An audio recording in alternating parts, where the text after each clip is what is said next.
Well, good morning and welcome everybody to Women and Diaconate Conference.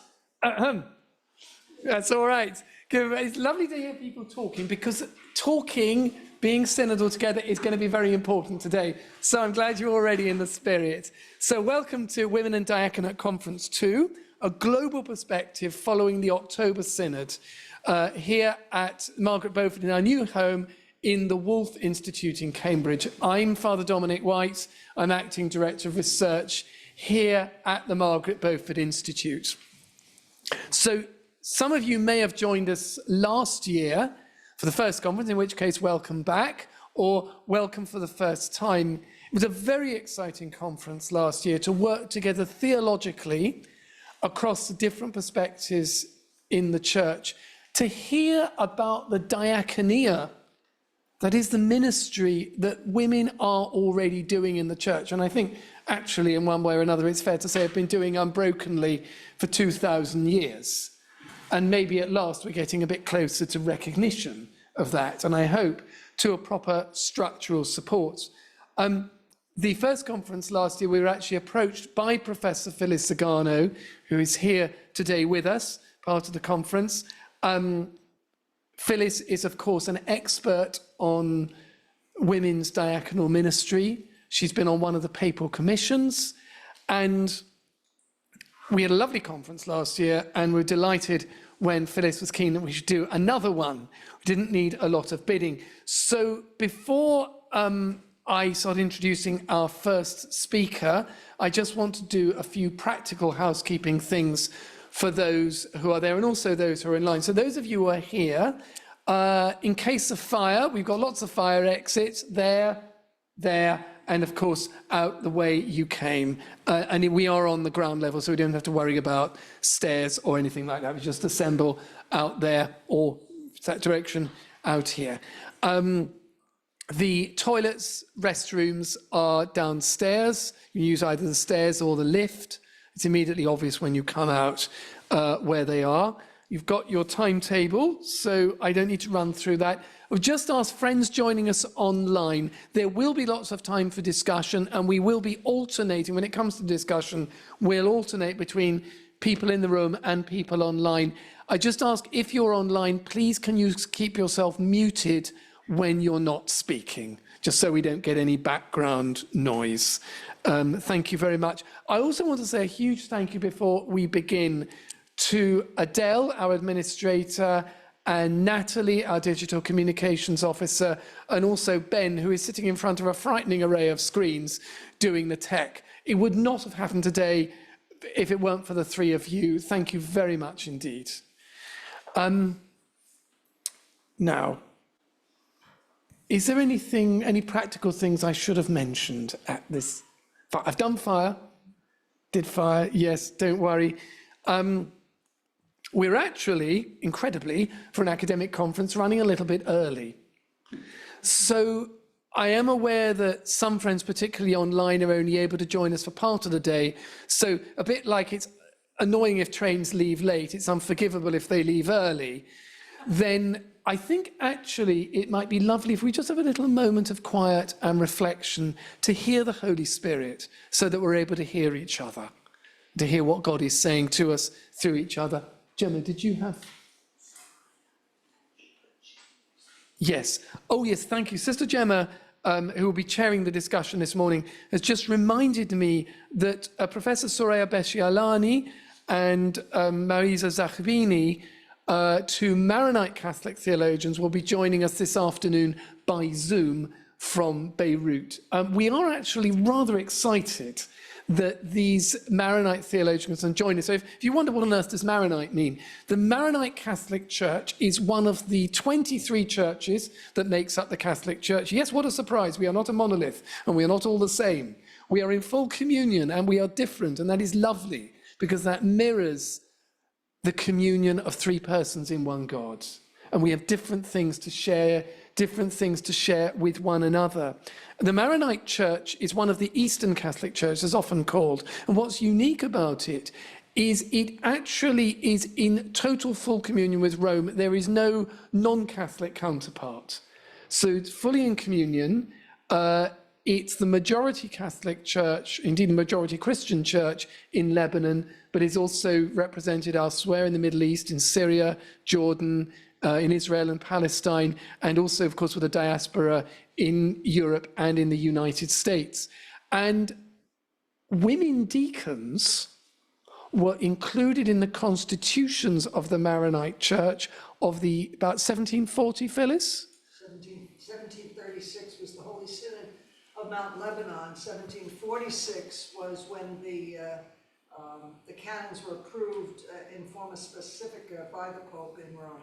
So, yes. So if you didn't hear everything Phyllis said, thank you very much. So 1746, the canons of the Maronite Church were approved by Rome, and they include women deacons. So I can't wait to hear what Soraya and Maryse have to say this afternoon. Our first speaker this morning will be Professor Bernard Pottier. Welcome back, Bernard. Could you just pass me the book behind you? I want to... Thank you very much. So Professor Bernard Pottier is a Belgian Jesuit. He teaches at the Centre Sèvres in Paris. He's a philosopher, theologian, and psychologist. And he's part of the International Theological Commission, started in 2021. He will work on that till 26. And he also was member of one of the pontifical commissions on women and diaconate between 2016 and 2018. And last year, he led us through the history of women's diaconate in the church, particularly the texts, the ordination rites. It's really good, solid, classical theology, looking at those key texts and their context. He is author of this book, Le Diaconat féminin, jadis et bientôt, women's diaconate in the past and soon. Let's pray to the Lord. And with Dominic Strauss, psychology and spirituality, pastoral issues, and psychology and spirituality, relational issues. And it's very lovely to have you back. And we still have about 4 minutes to go. So I think, given that Father Bernard is a Jesuit and they've taught us to pray quietly, Dominicans are not quite as good at this, maybe we will have a moment of quiet to listen to the Lord before we begin at 10:15. Thank you very much.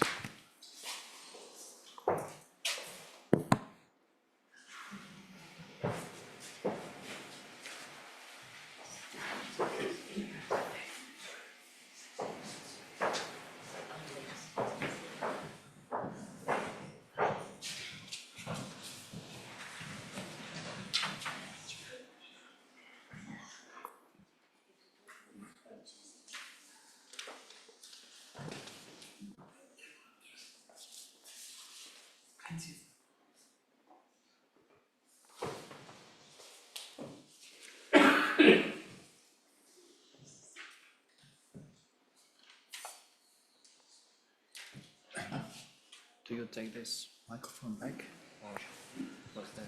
Yes.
friends, Professor Dominic.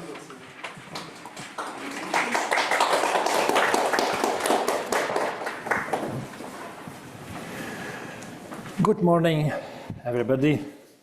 So my conference has this title, The Church, Women with Men, or Women and Men Together. You have a very good plan of my conference here with 7 chapters. So I begin with an introduction from a psychological point of view. Pope Francis said the church was a field hospital. Very nice image. And I even believe that in this field hospital, there is a very large psychiatric section where we try to treat people who have been injured, but where we also try to reorganize institutions which are functioning poorly, sometimes for a very long time. I am a psychologist. I worked in a prison, in a jail, and for more than 20 years, I have collaborated with a woman psychiatrist to give courses to seminarians and priests, and we wrote 2 books together. And to treat people who have suffered and still suffer from the church. When we used images, symbols, parables in the discourse of the church, in the magisterium or in theology, we must be very careful that these images are adapted. Indeed, images have a very strong impact on the psyche of people, on their conscious thought, of course, but also on their unconscious. And therefore, these images and comparisons are understood according to the history of each person, in very close connection with the history of ambient culture. Some images might have been eloquent some time ago, but are no longer so today. When Pope Francis speaks of a field hospital or of the Good Shepherd, who must know the smell of his sheep, or of the common home, he uses images that speak to us, that we welcome because we understand them. But in other cases, the theological discourse uses images which are no longer adequate, or perhaps which have never been. For example, saying that Mary is Virgin, Mother and Bride, as some have said or still say, is problematic for a psychologist. For a male psyche, having a mother who is virgin at the same time activates Oedipal fantasies, as we say in psychology. On the other hand, the idea that Christ is both the son of Mary and the husband of Mary, Mary, who is at the same time the personification of the church, induces fantasies of the order of incest. Even if we don't want to think about it, our unconscious works with these fantasies to arouse fears or desires, perverse behavior or anger. The church is a field hospital. Many are injured or sick there. Who to treat them? In fact, most are not initially sick individually, but they are sick in their relationships. Our civil society is also sick. Human relationships, which are individualized as much as possible, separate people from each other. And in particular, with the women's emancipation movement, the roles have become muddled, and the male-female relations, which were once rigidly codified, and certainly full of injustice, have lost their bearings. We must now rebuild, reinvent new relationships between men and women, both in civil society and in the church. And particularly in the church, we must stop trying to define the man in himself or the woman in herself in a theoretical way. In concrete terms, we must build new and better relationships between men and women as they are today, not by speeches which come from above and which are conceived by men only, clergy, magisterium, and which fall on the laity, currently composed almost exclusively of women, because many men have fled the church. The far too rigid distinction between clergy and laity has over time become a separation between men and women in the church. We must care for and rebuild these relationships. Hence the title of my conference, The Church, Women and Men Together, which is also the title of a book of Professor Anne-Marie Pelletier, Anne-Marie Pelletier, that Professor Felice Zagano and I know well, and with Sister Irene, we visited her last Sunday in Paris.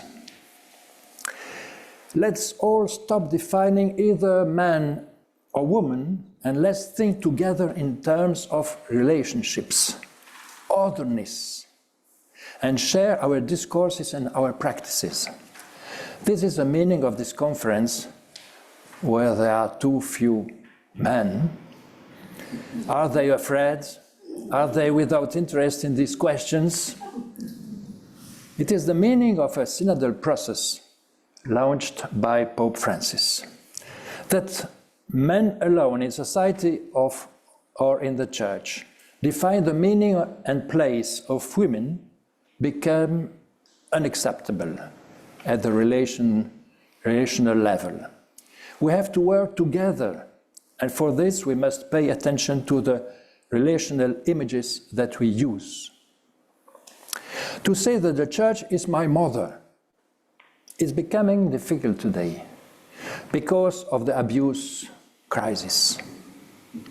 To say that the church is a woman is becoming difficult today because of the emancipation of women and the abuses themselves. A mother protects her children. As a good shepherd protects his flock. With the good shepherd we have a more masculine figure, so much the better. But in the church we have the impression that the shepherds have transformed into wolves and mercenaries, and they no longer protect the herd. On the contrary, we protected the abusers and abandoned the victims. How can we still say that the church is my mother if we are no longer safe with this mother? It is perhaps better to say that the church is a house or a family. The African Synod of the Bishop in 1994 said the church is a family, which immediately evokes a natural relationship between a man and a woman, a mutual otherness. The man protects his family in one way, the woman in another, but together they protect their family. If in the church all men are on one side without relationships with women, and women on the other side without relationships with men, men will dysfunction among themselves, and women will dysfunction among themselves, as happens in many religious congregations today. They will all malfunction in perverse models because otherness is not present. Men among themselves are never questioned. Women among themselves are never questioned. Otherness continually re-examines all of us.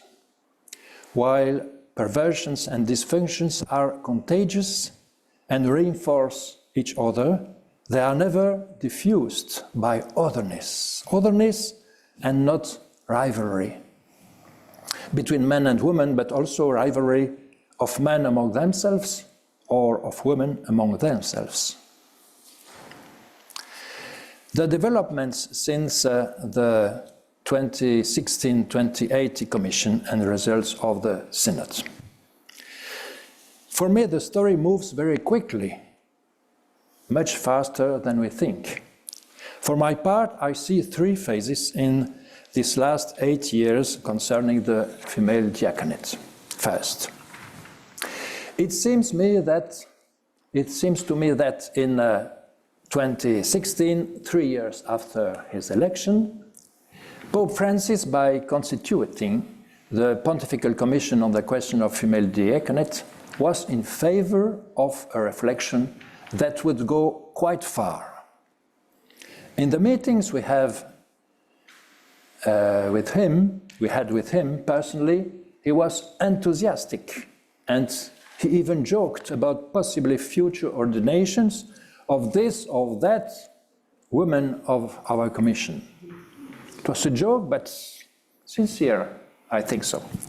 Unfortunately, the commission of 6 men and 6 women, of which I was a member too, with Professor Zagano, was too divided, and it was not carried out with sufficient professionalism. And so the result was poor, and the Pope declared himself disappointed. However, I know that he spoke again very recently, after his visit to Belgium, my country, past September. He spoke about the mediocre results of our first commission. He has remained with this negative impression until today. Despite everything, he established a second commission with, to my knowledge, was even less convinced of a possible female diaconate. Professor Pottier was one of them. A second step, in the meantime, the theme of clericalism appeared, and the Pope's insistence on the fight against clericalism. It's a new theme. Third step, it seems to me that a novelty in the Pope's attitude now is his recent and now constant evocation of Balthasar's theology, according to which the Church is a woman, and that the clergy, who are all men, are in the service of this woman. But he insists on saying that when these men are not at the service of the Church women through their clerical attitudes, they do not fulfill their ministry correctly. So we must reform the male clergy rather than adding female clergy in the form of a female diaconate. Between 2020 and 2022, a second commission was formed and met twice. No results are officially known. And I guess with Madame Pottier that it's not going on very fast and very good. In November 2023, Pope Francis said, by receiving the members of the International Theological Commission, of which I am a member, the Church is woman. We must demasculinize the Church. We must demasculinize the Church.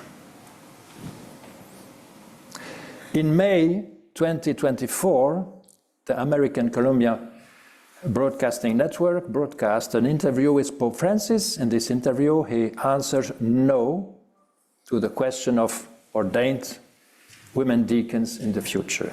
But meantime, we have the process of the Synod.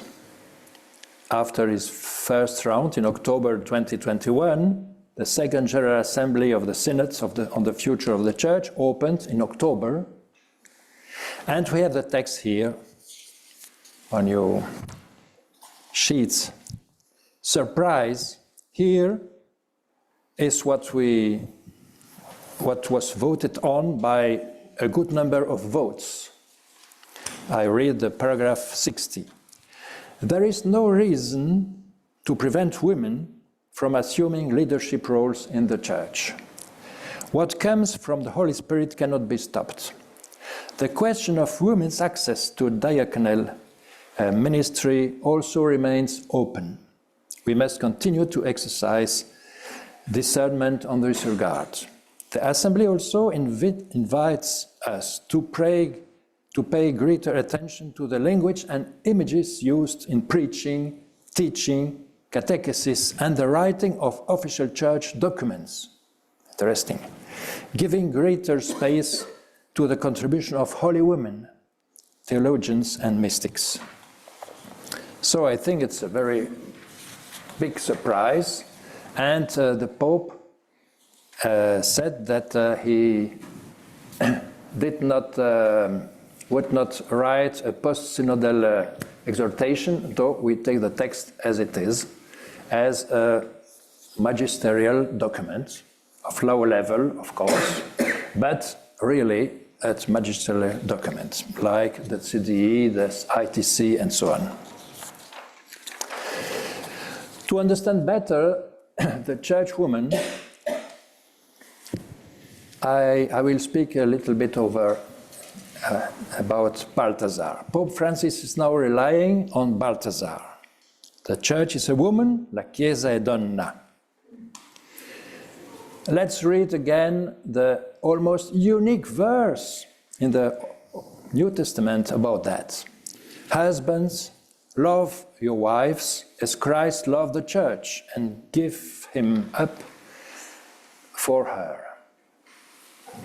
It's almost a unique verse to support that interpretation. Who is Balthasar? Balthasar is Swiss.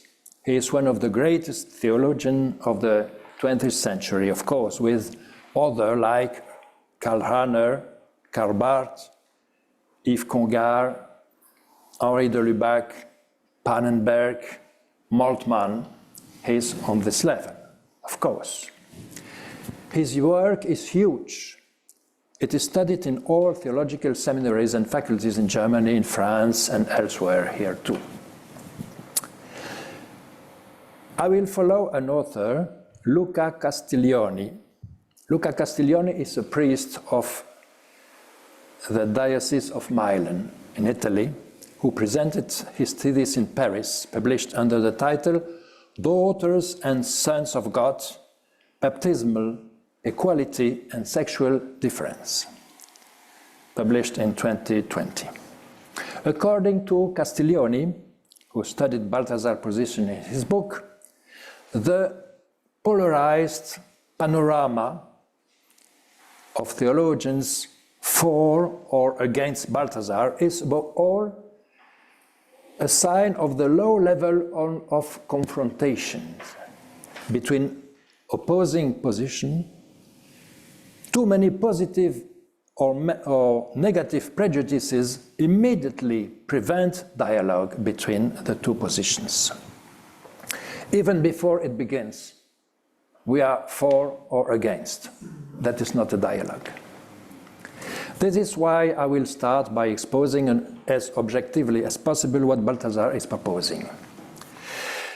In the Divine Drama, a big work, 2 years, published in 1976-78, Balthasar presents a definition of the human being as unity of the two.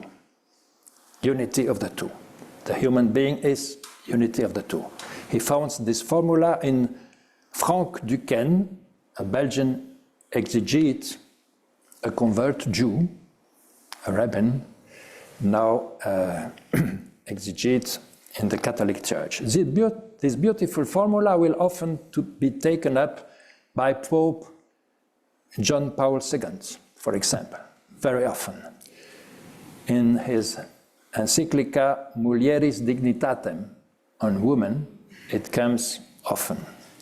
This formula has made its ways into the recent magisterium, really. But this beautiful formula, which seems quite balanced, is also marked by Balthasar's reception of Karl Barth.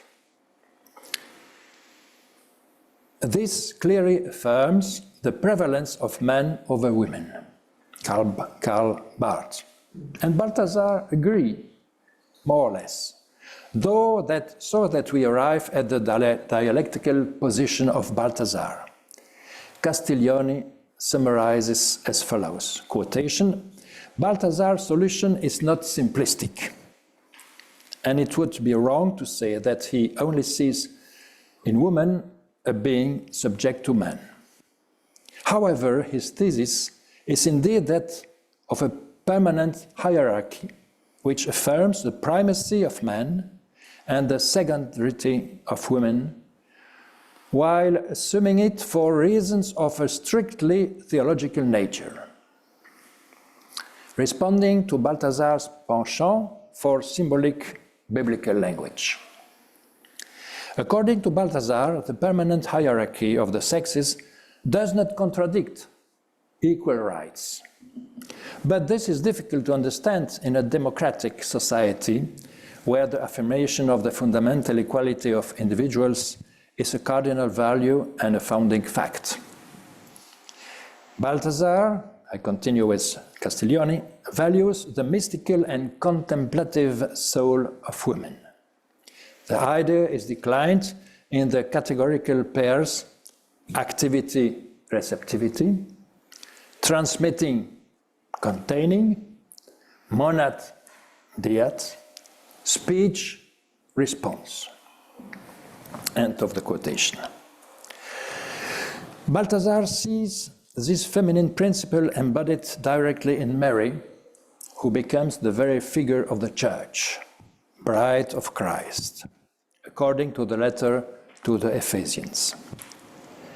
From this, he draws that the Church is constituted according to the Marian principle of the Church women, within which acts the Petrine principle, the masculine pole of the Church, incarnated by Peter and the male clergy of the Catholic Church. This masculine Petrine side of the Church is meant to be entirely at the service of the women Church, just as Peter is entirely inspired and submissive to Mary, obediently serving the Marian Church, bride of Christ. Balthasar himself recognizes that the articulation of the Marian principle and the Petrine principle is not done without difficulty, of course. In fact, before Vatican II, things seemed quite obvious, because the theology which spoke of Mary clearly highlighted the Marianness of the Church. After Vatican II, we somewhat abandoned this Marian mysticism to enter more into a church of worldly functioning and activism, according to Balthasar. We abandoned the mysticism of the Church as bride and mother. Let us add that Balthasar was disappointed by the implementation of Vatican II, and that he felt a progressive paralysis in the relationships formerly more fluid between the Marian principle and the Petrine principle. Perhaps the abandonment by many lay people of the Church and the institution after Vatican II is due to the abandonment of the Marian principle. Following Balthasar, a quotation of Balthasar himself. Perhaps the Catholic Church, because of its structure, is the last bastion in humanity of an authentic valorization of the difference of the sexes. When positivist thought, oriented toward technique, achieves absolute sovereignty, the feminine element disappears, even from the behavior of man. Nature, under the spirit of man, is degraded to pure material, and the very spirit of man threatens to become materials for self-manipulation. It's very interesting as analysis, a little bit too strong perhaps, but material for self-manipulation. That is masculine, it's not feminine, following Balthasar. And however, Castiglione identifies three gaps in Balthasar's position. First, in the way of reading scripture, Balthasar posits unsurpassable types articulated with notions of general anthropology. Second, the categories of virgin, mother, and wife of the same man, Castiglione insists, fit together and overlap. These categories become entangled and confused. I have already pointed out this problem myself in my psychological introduction. They are spiritually dangerous, incestual images, and they have borne suspicious fruits in certain religious congregations. These ways of speaking are not psychologically healthy. Third, Balthasar overinvests in a questionable reading of Genesis and underestimates the relativity of the cultural elements of the letter to the Ephesians. I take up and develop here the first point concerning the Holy Spirit, the Holy Scripture. Alongside the image of the church woman, there are many other images in the New Testament for the church. The strongest is the image of the church body of Christ, of course, which occurs at least 3 times explicitly in St. Paul, has nothing gendered, has the advantage of mentioning the church and the Holy Spirit by name, and of speaking explicitly of government, ministries, and charism in terms of inclusive categories. More frequent on the one side, it is also much clearer and richer than the enigmatic image of the church woman, without excluding the latter as a complement, perhaps. But there are still other images which must complete the picture. The vine and the branches, the festival meal in the kingdom, the house where there are several residents, the heavenly Jerusalem. We must not isolate Ephesians 5, the main subject of which is not directly the community, the church, but the male-female relationship in the family, very culturally marked. And we have also the very important image of the people of God, people of priests, assembly of saints, people of kings. It's also the plan of the dogmatic constitution Lumen Gentium. I speak now about the thought, the thinking of Pelletier, Anne-Marie Pelletier. You have here on your sheets 6 books or texts of Anne-Marie Pelletier, her books, none of which appear to be translated into English, are sometimes in Spanish, Italian, and even Russian.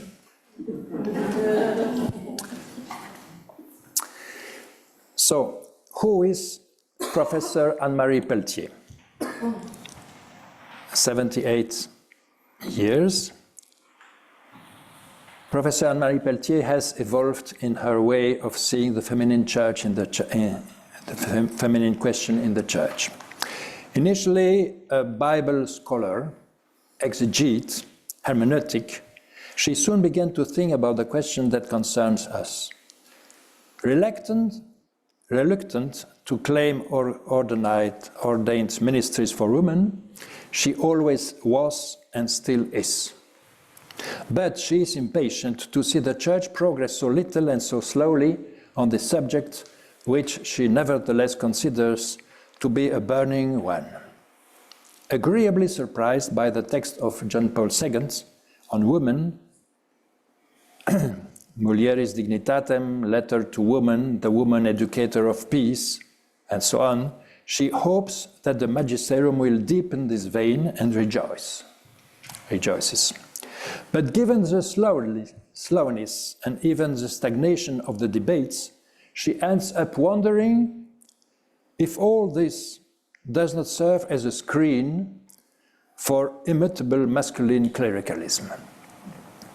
In her books of 2019 and 2021, and her contribution of 2023, she starts to criticize all these beautiful texts of the magisterium, which idolize the woman in order to better minimize.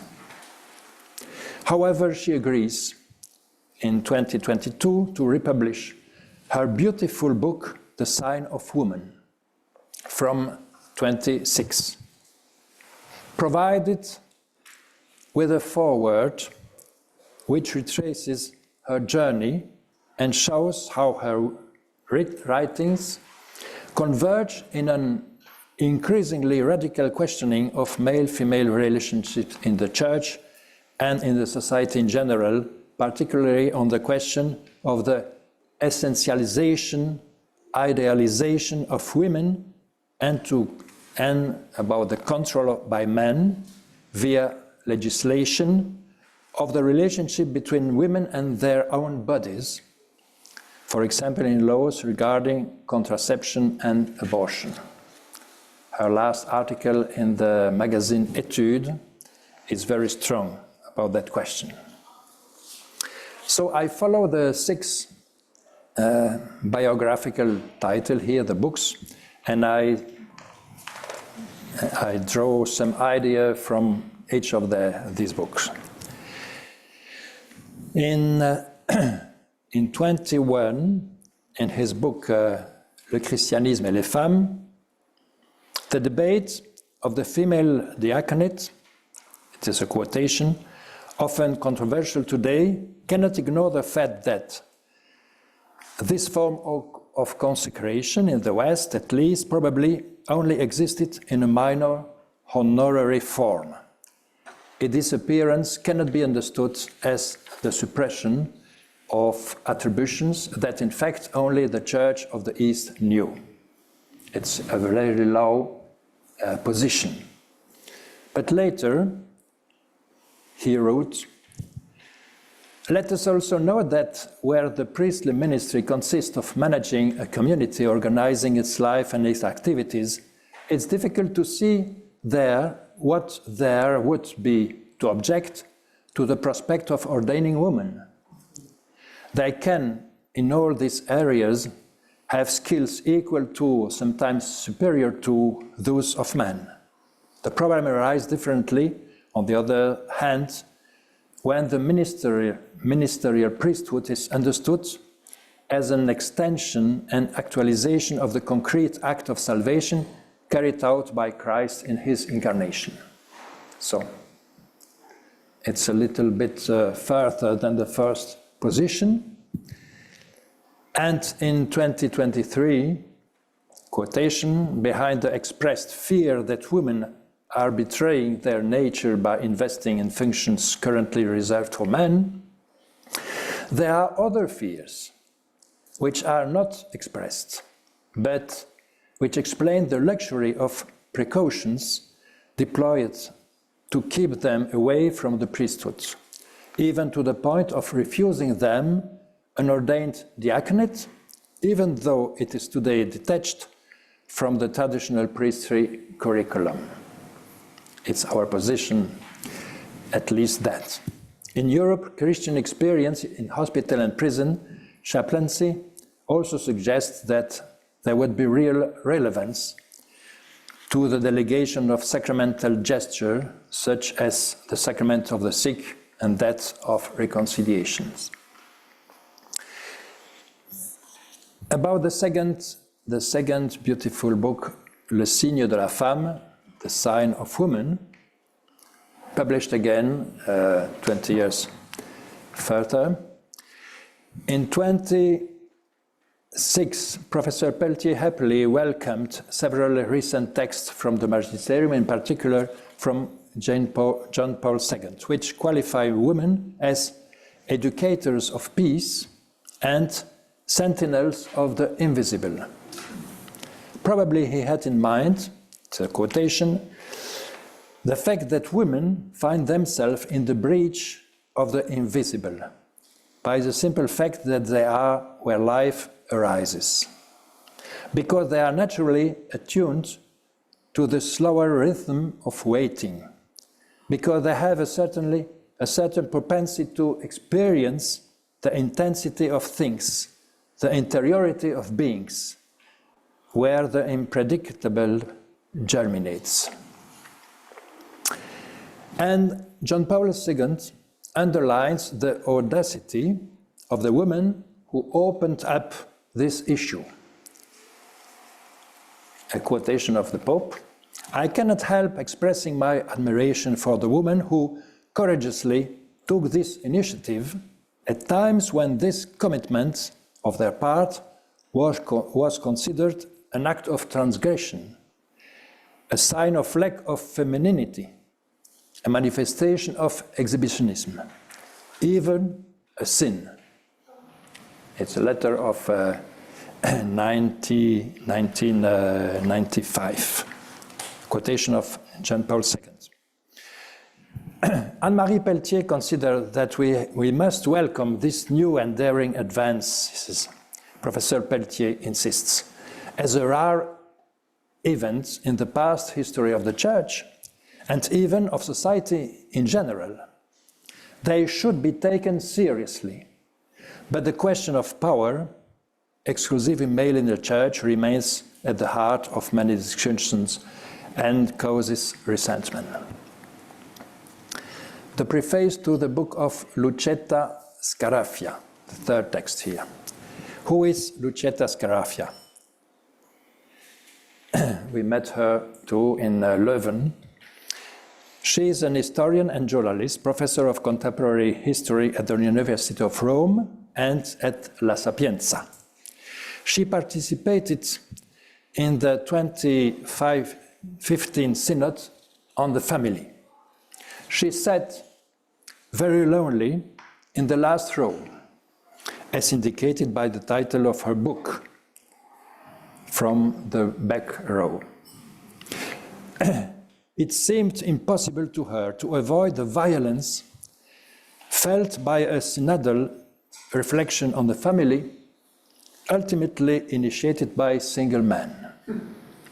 The Church, which so eloquently claims to be the guardian of sexual difference, shows itself so little capable of living it. It is too easy to refer these statements to the register of a feminism readily suspect, if not reviled, in Catholic circles, whose obsessive horizons would be the exercise of the priesthood. His master book for me, The Church, Women with Man, the abundant corpus of text of John Paul II, designates him as the Pope most favorable to women. Philosophically, as well as theologically, Pope John Paul II affirms a genius of women. But where does it come from that women do not recognize themselves, also poorly, when the Magisterium speaks about them, even as the genius of women? Let us immediately note that women themselves do not agree on the issue. Julia Kristeva, for example, a Bulgarian-French psychoanalyst, published a trilogy entitled The Feminine Genius, while Scarafia wrote against the feminine genius. Does it exist? I don't know.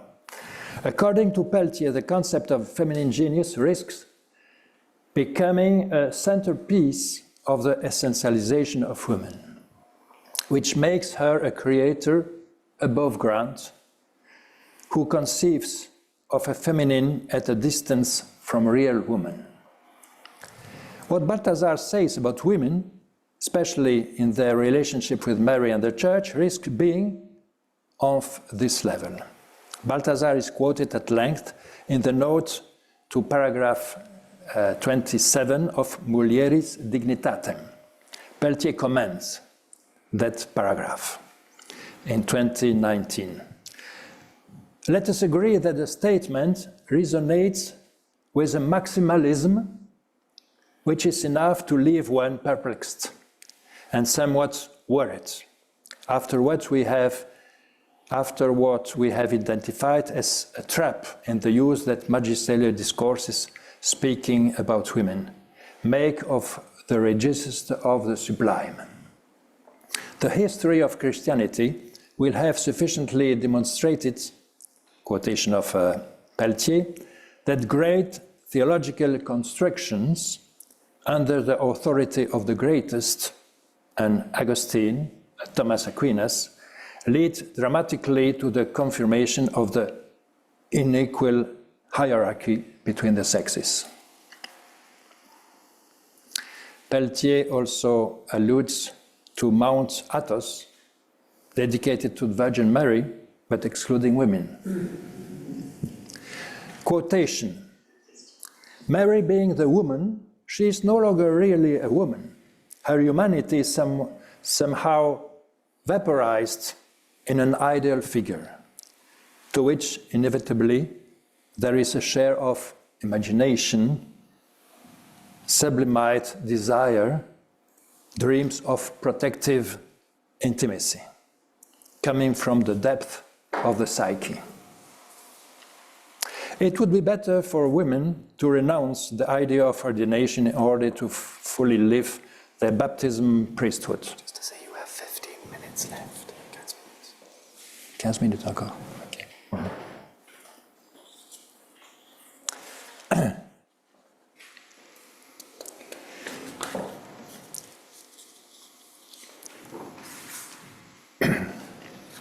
Another idea very important for Peltier, from the title 5, L'Église et le féminin.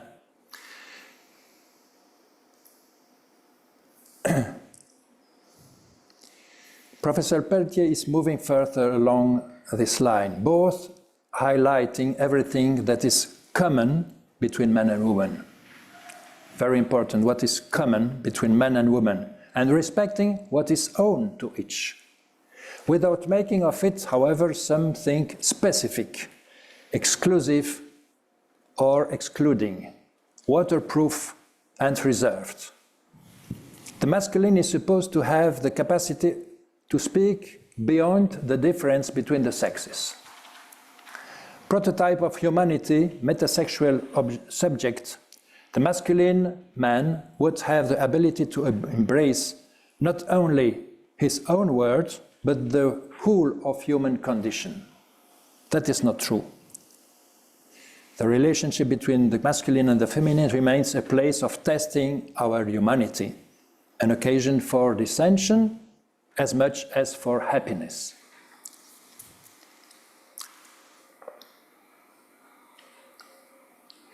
The woman's own would be the service of the other, the care. This service, that is said to be the business of women, is just as much that of men, as attested in the gospel story by the person of Jesus, whose life is entirely focused on the flesh of the other in all his states of call and or distress. And now I pass to the contribution of Clarice Picard, chapter 5. I think that very interesting. A new metaphysics of the sexes. Who is Clarice Picard?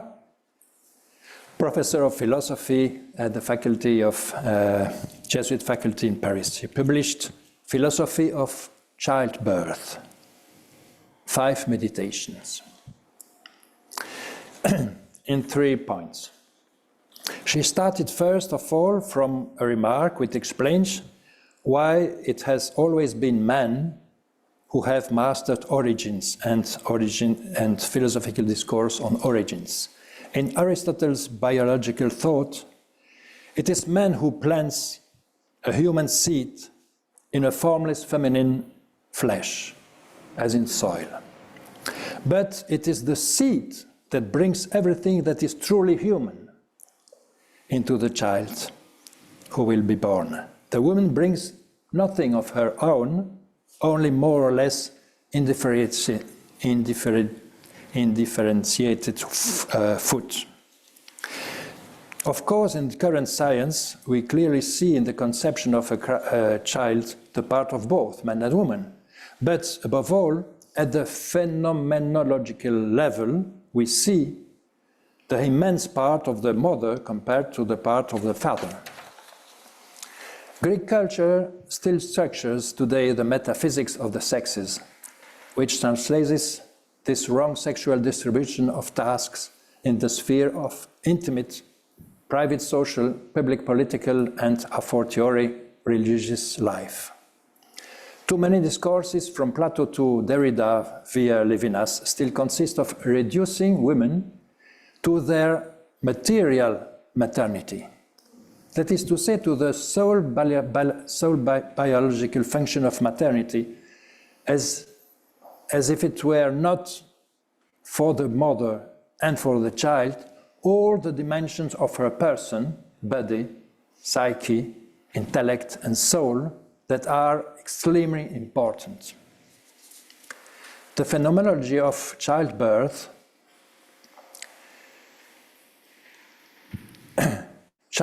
is paradoxically experienced as a moment of unbirth, of loss of self, of dehumanization. Then comes the time of recovery, which is that of convalescence, where mother and child gradually differentiate themselves from each other, explain Clarice Picard. The woman, who with man but much more than him, is at the origin of all human life, of all spirit incarnated in human flesh, lives the experience of feeling another life growing within her, then of losing herself in a pain, which can sometimes make her lose consciousness of herself, in a sort of cosmic experience, then a rebirth with someone other than herself, the child, who by his birth enriches the personality of the mother. His carnal, psychological, intellectual, and spiritual personality is enriched by that experience. And this applies to all women because, fortunately, there are other forms of motherhood, concrete or symbolic. Concrete, adoption, familiar recomposition, of course, and symbolic through cultural, social, political, religious achievements. Education, which are capable of supporting the development of women's personality and subjectivity, and enrich her personality. Now the Church is the body of Christ in birth. The triune God is at the start of his original movement of given life. How can we, it's a quotation, how can we understand that the very ones who give birth, those who form the people of women, at the same time are invisible and mute in the world and in the Church? They participate to the eternal generation of life, to the birth of the body of Christ. By reappropriating the meaning of their childbirth, women participate in the life of the incarnating Spirit. This phenomenology tries to elucidate the plurality of masculine modes of thinking and being and feminine modes of thinking and being. We have to dialogue at that level to find the role we have to implement with each other. My position, I think the diagrams, the schemes in the middle are very clear. So it's an history investigation, also very good enlightened in my book and in the research of Professor Zagano. In the first millennium, we had clearly the bishop with two different ordinations, men and women, deacons, and on the other, priests. And it was not necessary to be a deacon to become a priest. It was clear that. But after the Constantinian era, we began to have the cursus honorum. It was a training for the clerics, like in the army and the administration of imperial Roman Rome. And progressively in the second millennium, the first diagram is prohibited and the second is obligatory, mandatory. But after Vatican II, we have a combination, interesting, a combination of both. You see the bishop can ordain a deacon transitory to become a priest, or deacon permanent, but only men till now. Why not women? It would be a return to the first millennium. It is the tradition. So I can say my conclusion about that. The possibility was opposed by many theologians, whom I would call traditionalists, even if paradoxically they do not know the very tradition of the first millennium, but limited it to the sacrosanct Gregorian and Tridentine tradition. That is the tradition for them, which they respect and venerate, of course, and which they see starting from the Gregorian reform. In this, they are, in fact, anachronistic and revisionist traditionalists, and if not negationists, for me. But at the end, we have the interview of Casper after the synod. You have the text here. Casper, 20 years ago, was in favor of instituted ministries and no more. But he said now, personally, after a long struggle with myself, Cardinal Casper has formed an opinion with 4 or 5 statements for me. First, he believes ordination as a diaconate is possible and meaningful. Of course, he was talking about permanent deacons. It is not diaconal ordination as a previous step to priestly formation, priestly ordination. Second statement, one cannot say, as many theologians opposed, which cannot say that ordination of deacons was not a sacrament at that time. Why? Since these theological terms only developed later with the scholastic in the 11th and 12th century. Third statement, Casper is also not convinced that it is an inseparable sacrament of the Ordo, the unity of the sacrament, like Müller and others say. The unity of the sacrament is the linear curriculum, no? And not the twofold scheme. John Paul's II documents did not contain any statement about female deacons, but statement about priestly ordination, of course. But about female deacons, the question was, what about the deacons? And the response was, no for the priesthood. Never the right answer to the right question, no? And second, following Casper, every local church would be free to decide whether it wanted to make use of this opportunity or not. So my conclusion is, it is it is as if Casper had read my book. And the researches of Professor Zagano. But it's true, it's very, very amazing for me, for us, to see that Casper has exactly the position I have in my book after research with Zagano and Professor Zagano and our commission. Thank you for your attention.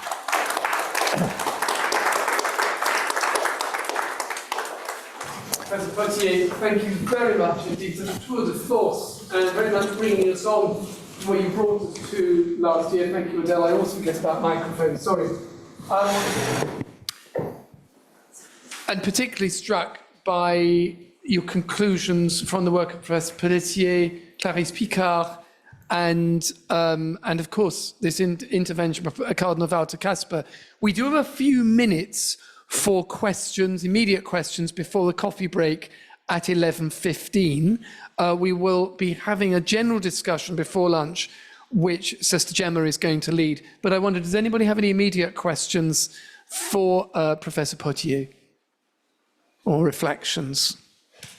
Anybody on screen? If you do like to do the hands up sign on screen so that we can see you want to comment or... Gemma.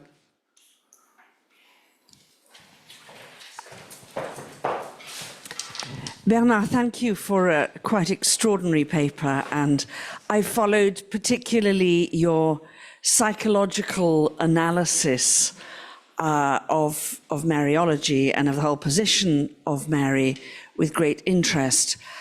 I suppose one of the things it inevitably made me think about was the so-called Marian maximalism that was followed by Père Thomas Philippe and by Jean Vanier, and that featured so devastatingly in the L'Arche report on Vanier as a psychological and actual perversion of quite epic proportions in terms of the spiritual abuse and the abuse of conscience of the women under Vanier's care.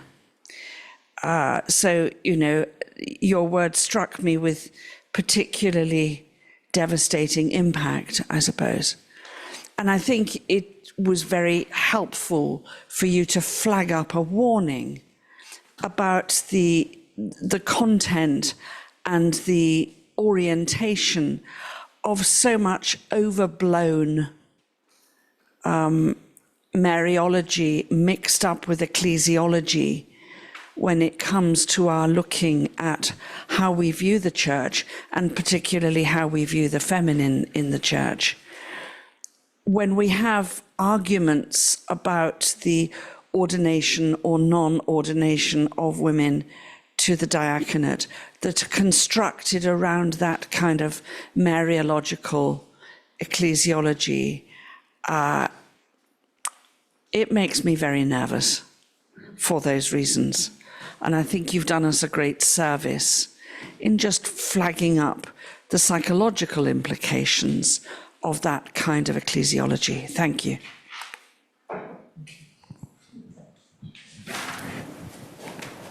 With Professor Dominic, that woman psychiatrist, I worked for 20 years with her.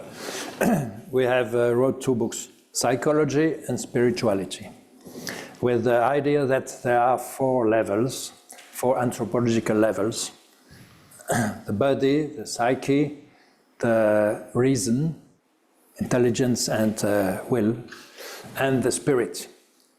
And we have to manage a good balanced relationships between the 4 levels, because we are one.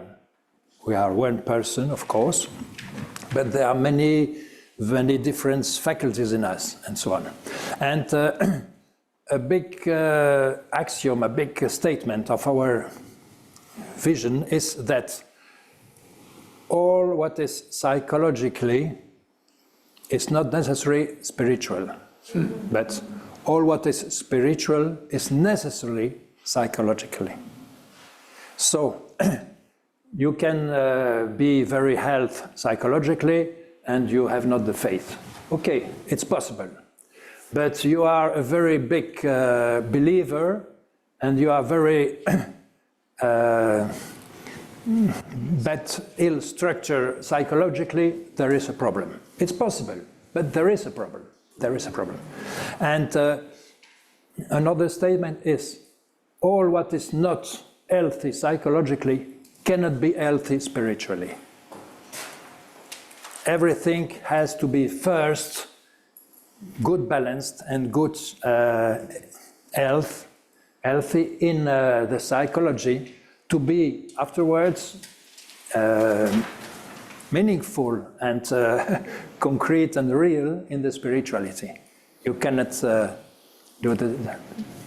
And for the maximalism of the Mariology, for me, to say that Mary is Mother of God is already a very big and interesting and proof statement.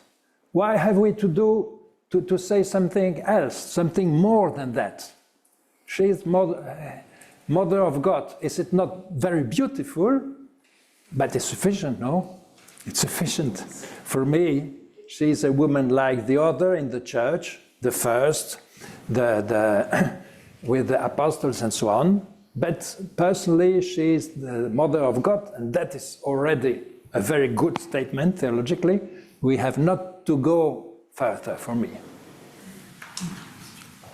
Thank you. Thank you very much, both of you, for that beautiful exchange and for spelling out certain realities as well.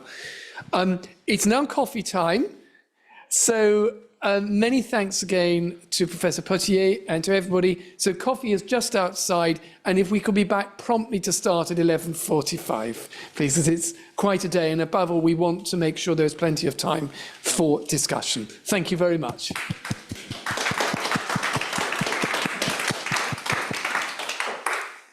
Or 3 copies of my book in French, if somebody wants to read it.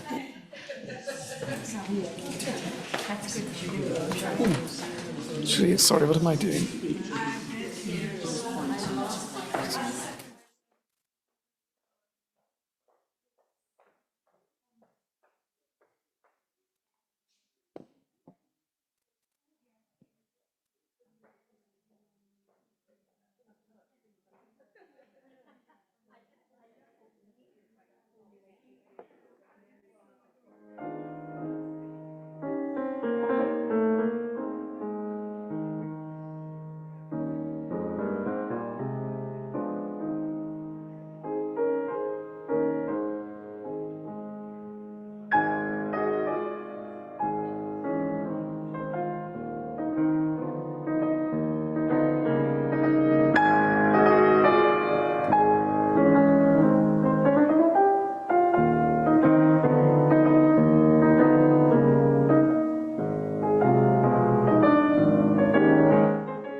2, 3.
Hello.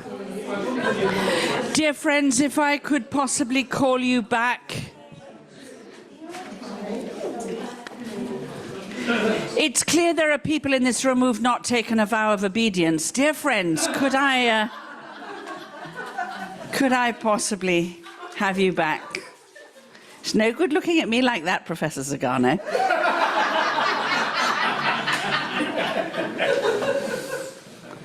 And actually, Bernard has taken a vow of obedience, and he's still not doing anything about it.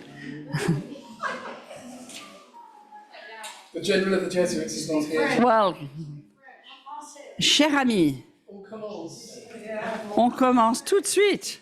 And the tutor, the sweeter. Right.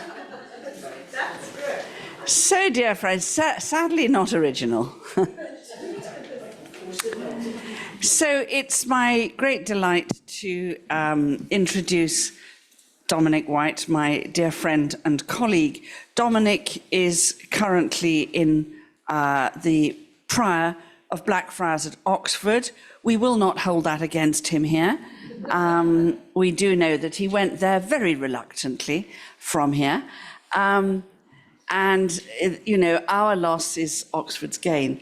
And in Oxford, he's working particularly on theology and the arts, in which he's particularly well qualified.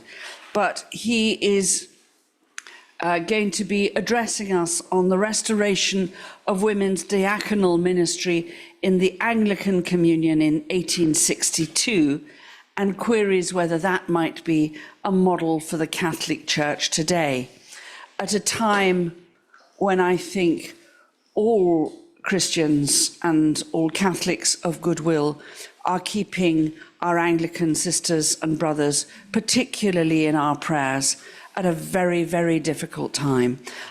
It's lovely to hear something that seeks to find wisdom in some of the practice of the Anglican Church. So, Dominic, over to you. Thank you very much, Gemma. Your word up, yeah? Right, can everybody hear me all right? Thank you.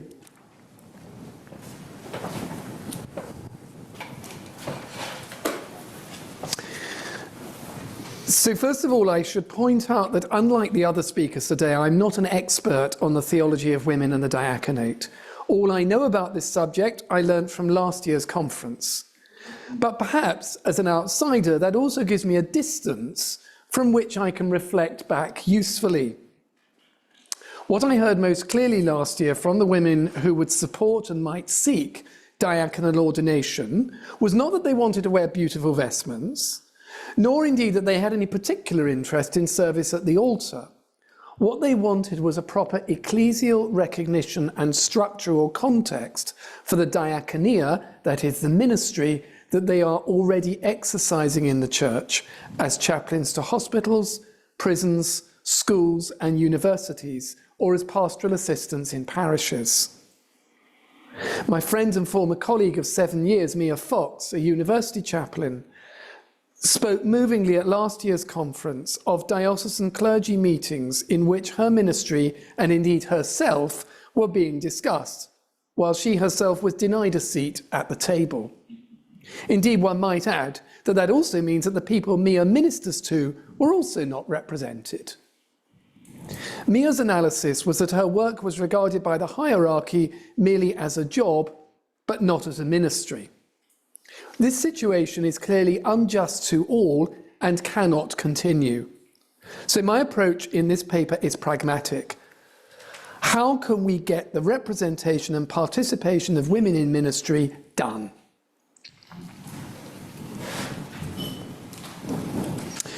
The final document of the Synod, as Father Bernard mentioned earlier, states that the question of women's access to diaconal ministry remains open. This discernment needs to continue. The tone of the whole document is one of a call to action and on searching for the widest possible consensus which will emerge when our hearts burn within us. So this short paper is a proposal for how women's diaconia in the church might be recognised and given a proper ecclesial context in a way that is likely to gather a wide consensus, note the 258 verses 97, and thus translate into an enabling reality.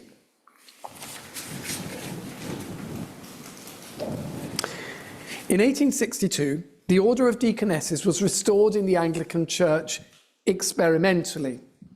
I'm doing this because partly this was driven by the implacable opposition of the traditional Anglican establishment to the project of the High Church Oxford movement to restore religious life. A workaround was to place women in diaconal ministry, modelled on what already existed in the German Lutheran Church, which itself was based on a particular reading of the diaconal ministry of women in the New Testament, such as Phoebe in Romans 16:1. The Anglican deaconesses could then live together in community, so effectively they'd be nuns in all but name. The experiment worked. The High Church gained ground, and soon there were real Anglican nuns and monks, some of the nuns also being deaconesses, some not.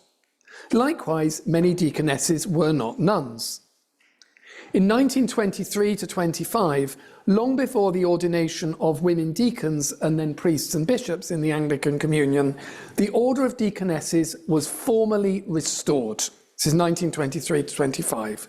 The convocations of the provinces of Canterbury and York laid down that the order of deaconesses is an apostolic order of ministry of the Church of God, that the women admitted to it are specially ordained with prayer and the laying on of hands, that a deaconess in her ordination is dedicated to a lifelong service, though the extent and manner of its exercise by her may vary at different times of her life in accordance with her circumstances.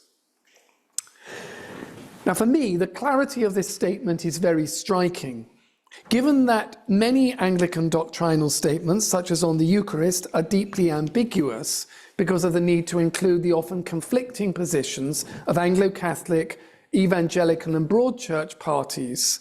This statement makes clear the apostolic origin of deaconesses, their ordination and the lifelong nature of their service. But most of all, in recognising women's service, diaconia, in the church as a lifelong ministry, it could almost be a description of what many women are doing in the Catholic Church today. And lifelong ministry at least implies a recognition of vocation. Now, I had to change my paper a little bit because the conversation with one of our brethren who's an ex-Anglican last night, I understand that there was some disagreement in the Anglo-Catholic Party about deaconesses. There were some who felt that it would head in a certain direction and others who said, no, it wouldn't. But the existence of deaconesses caused no problems for dialogue on reunion with the Catholic Church, which actually began in a low-level way in the 1920s and along what we now call the ordinariate model. So that's interesting. And of course, consensus is not the same as people-pleasing. In 1934, an advisory council was set up to superintend the order of deaconesses, stipulating definite training in a deaconess house. The council decreed that it rests with the bishop to ordain a deaconess for some definite sphere of work, parochial or other, and ensure an adequate stipend for her with provision of a pension. Again, I think this speaks to today's situation in the Catholic Church. One might infer from the insistence on proper remuneration that the majority of deaconesses were single women, without having a husband's income to rely on according to the culture of the time. However, the Lambeth Resolutions of 1930 state that no vow or implied promise of celibacy should be required as necessary for admission to the order.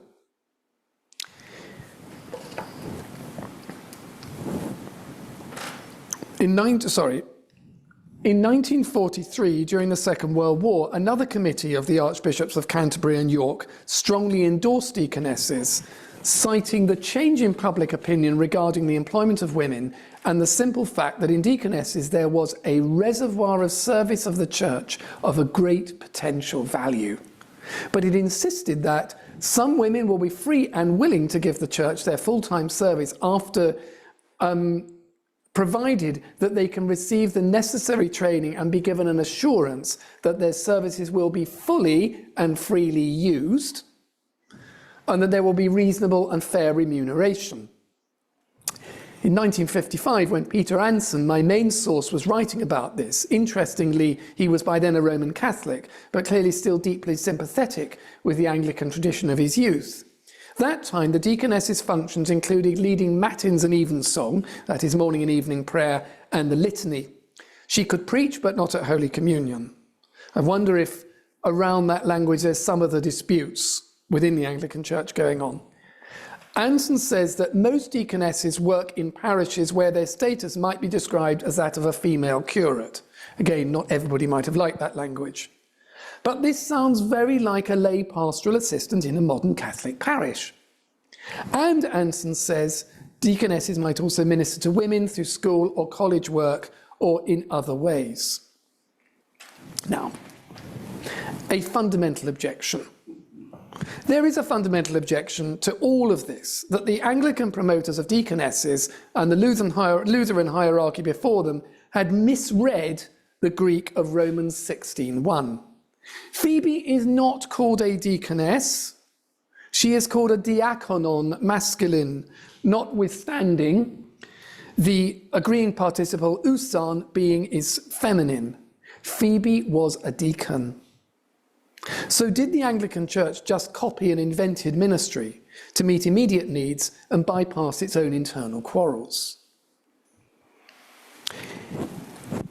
But if the Anglicans and Lutherans were wrong, nevertheless, the Anglican deaconess experiment seems to have been quite a success.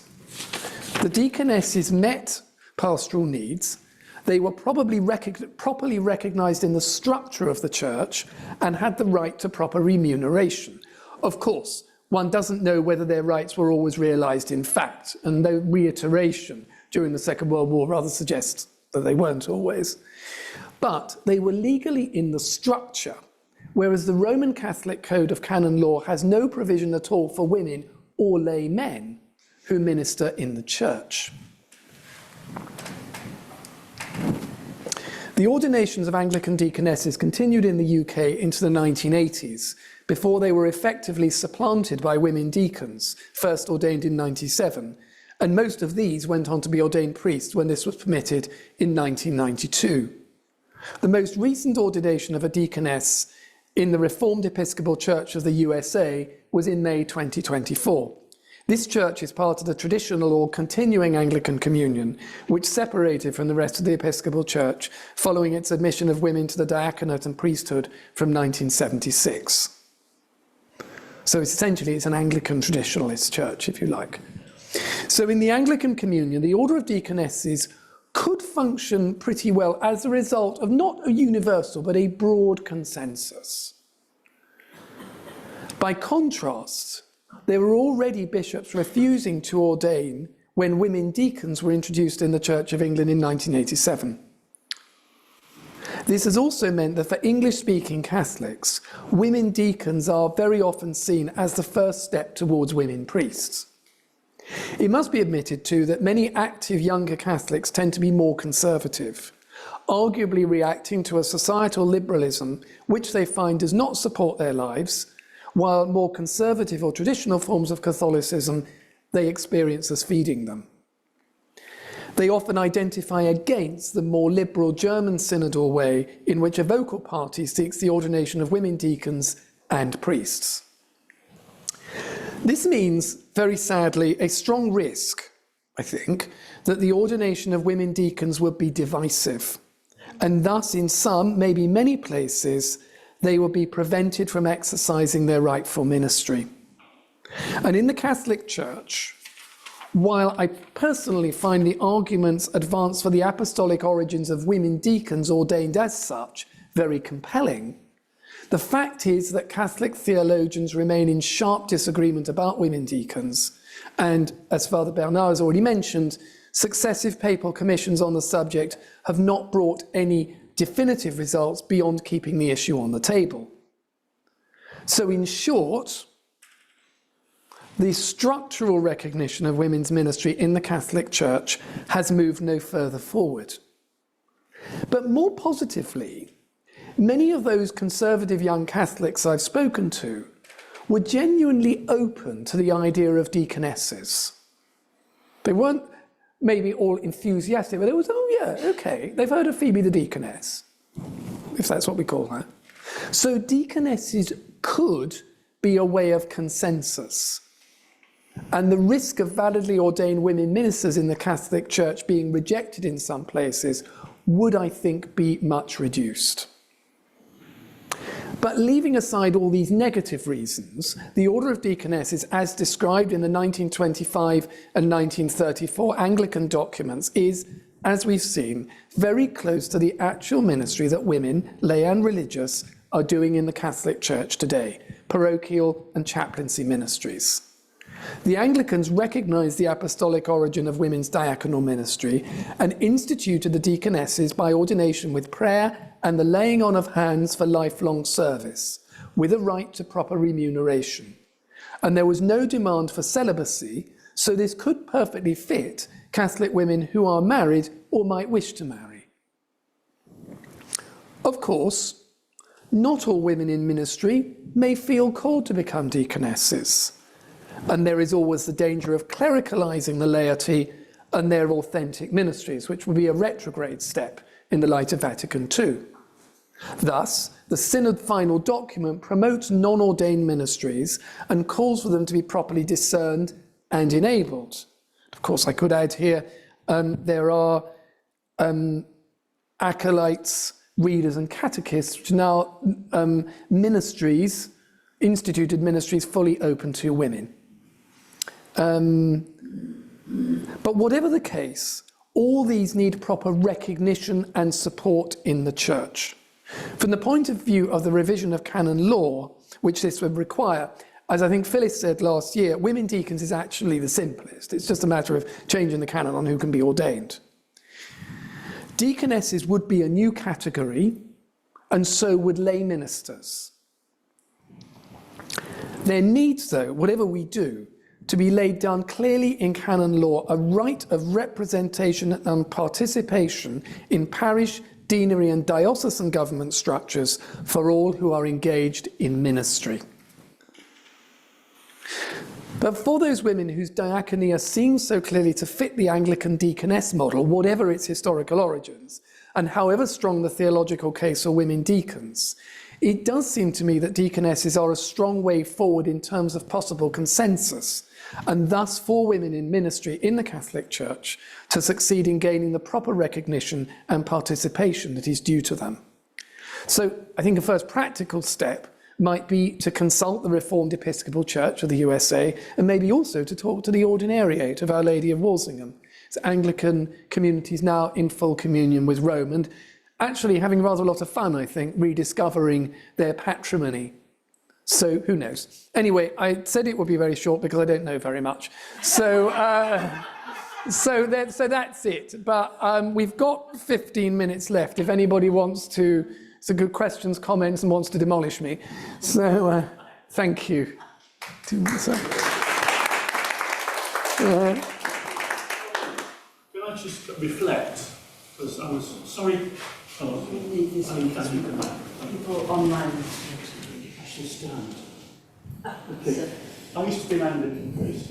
Could you make sure that the microphone is turned on? Cheers. Please.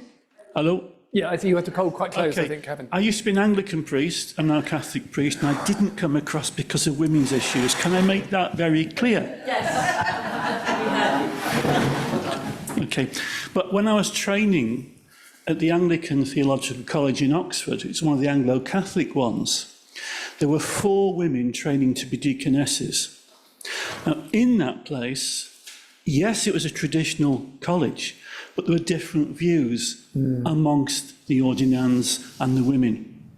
Of the 4, one was like this, in that sort of mindset, belief, whatever, and she refused to become a deacon.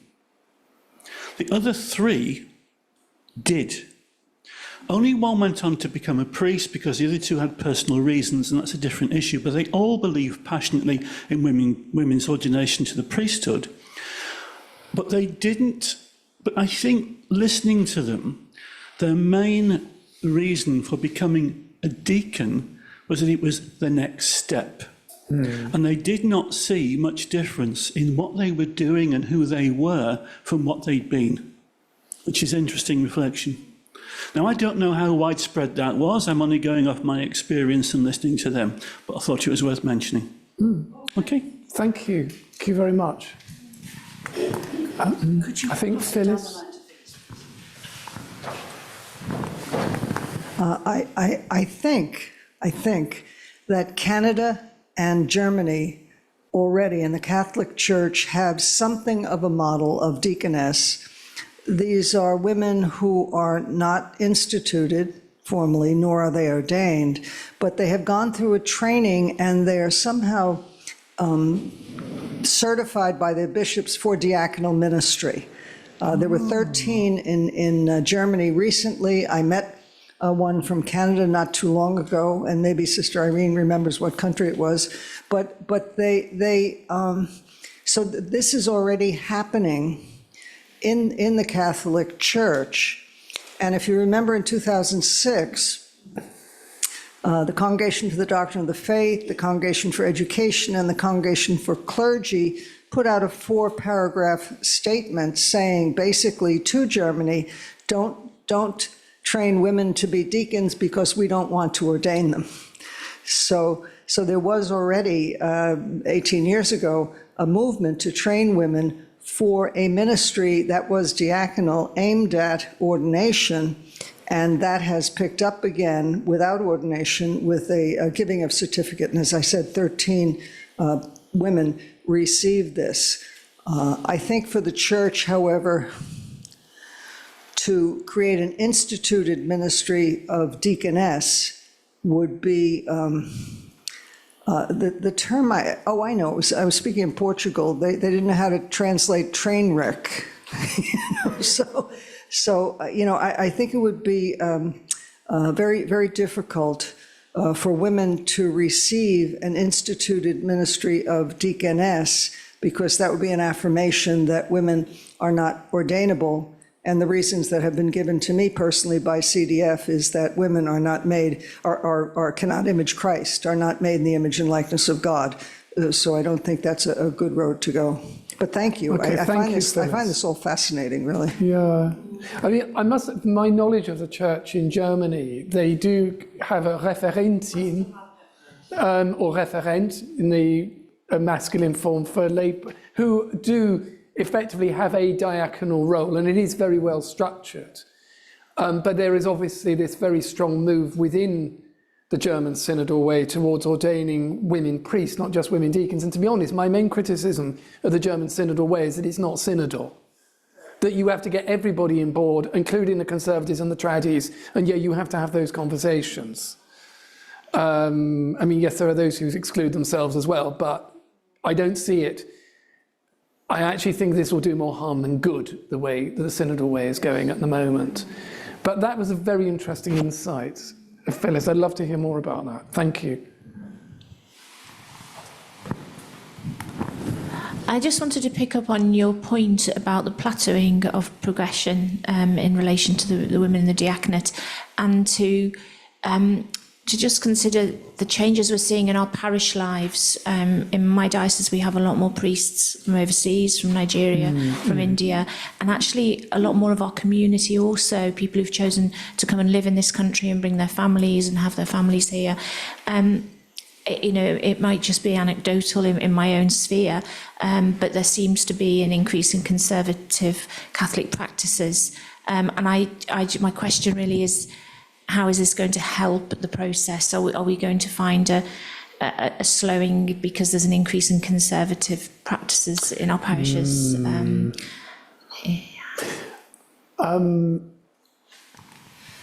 Yes, so did you want to respond to that as well, Gemma? Or may I? Yeah, so I'm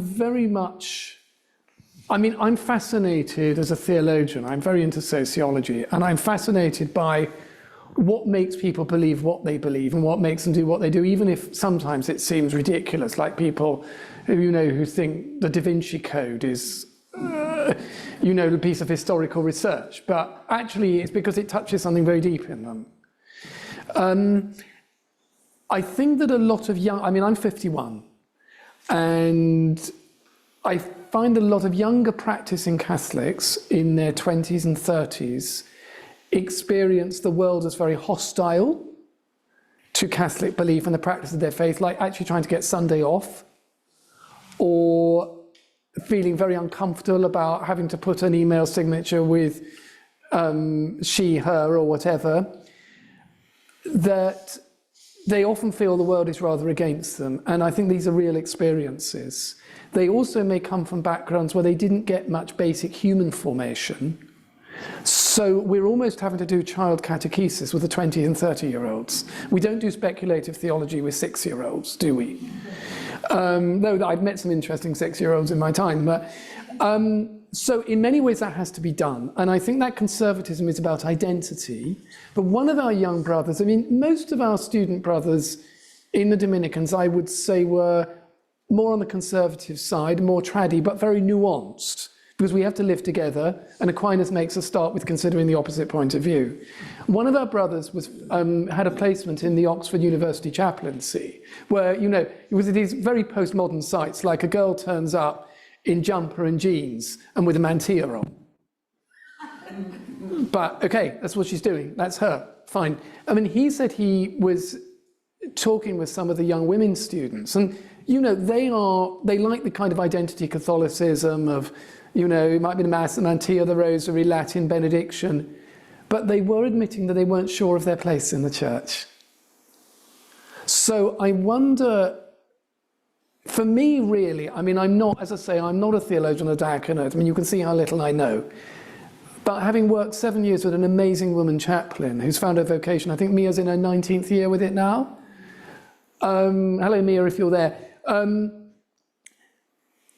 It's how we enable this in the structure of the church. What is going on at the moment is untenable. And even in the most conservative parishes, there are women in ministry. So I wonder if it's about enabling those voices to be heard like our brother did.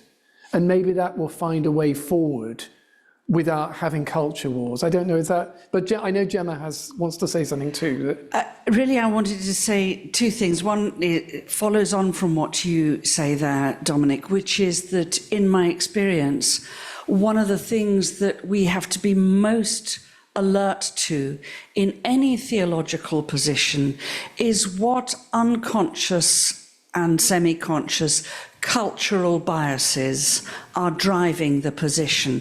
Because if I've become convinced of nothing else in all my own research in the last 15 years or so, it's the role that culture plays in determining a person's theological position. And that would include the kind of ethnic cultural framework about the position of women in society. I did some significant work across Australia, and particularly in the Archdiocese of Perth some years ago, where a lot of Australian women were commenting either ruefully or very painfully about the importation of non-Australian clergy to fill the gaps of the clergy, who were coming from cultures where the position of women within their native culture was utterly, utterly different from the position of women within Australian culture. And if our own sisters in Australia are typical of anything at all, they take no prisoners, believe me. And so they were then finding themselves suddenly within very often the parish of their own birth, the parish of their baptism, basically being told, go back to being a subservient little woman, because that is how we like women in India, Indonesia, Africa, wherever it was. And there was a real, and it was not a theological problem they were dealing with, bless you, it was a cultural problem. So, you know, I think we need also, even in this kind of a presentation, to look carefully at what is the cultural drive behind the theological position. How do we separate those out? And it's not to say, because I mean, let's face it, there were cultural drives in the early church that were influencing decisions that were made about the role of women, about the role of all sorts of people and things. We can't separate culture from theology, but I think we have to be very attentive to the role that culture does play in theology. Thank you. I wondered if I could very briefly just take you, Dominic, back to your fascinating presentation. Do you want me to go back on the slides? No, just to kind of focus back into it again. I find it very plausible, you know, what you propose. I suppose a problem that hovers in the background for me is that we know that within the Anglican Communion, with which I'm very heavily involved and of which I'm immensely fond, there are significant differences even in the definition of what a sacrament is and what it is not. I find it both fascinating and baffling to see how the Anglican Communion can actually hold such very divergent positions on what a sacrament is in the one communion.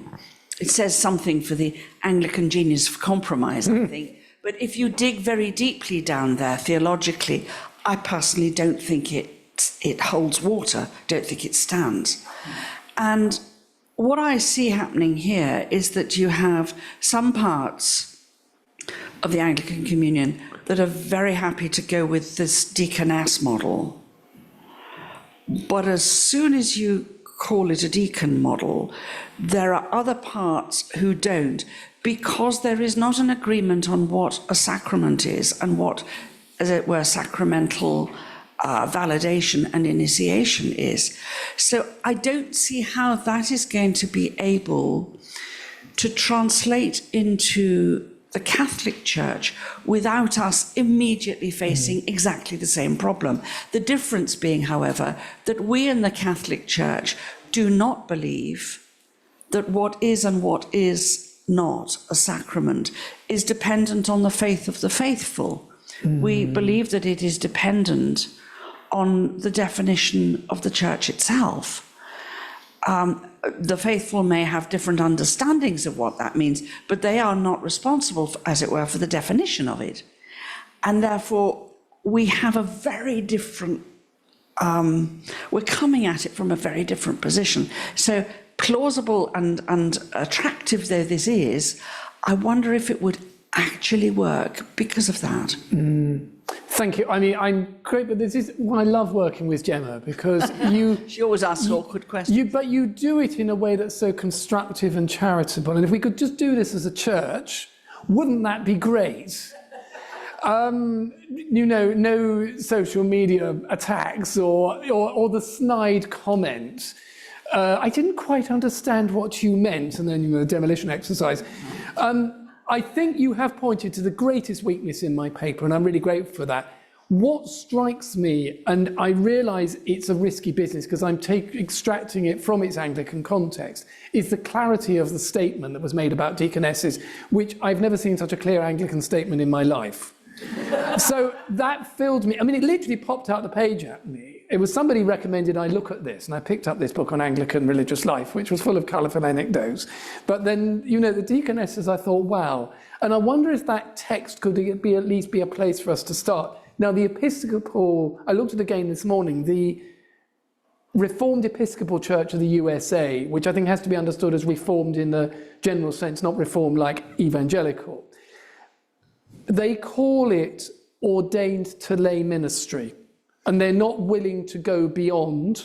And they have a canoness in charge of who's a deaconess, in charge of the deaconess, and they're not willing to go beyond what they understand as Phoebe in the New Testament, who is ordained to lay ministry.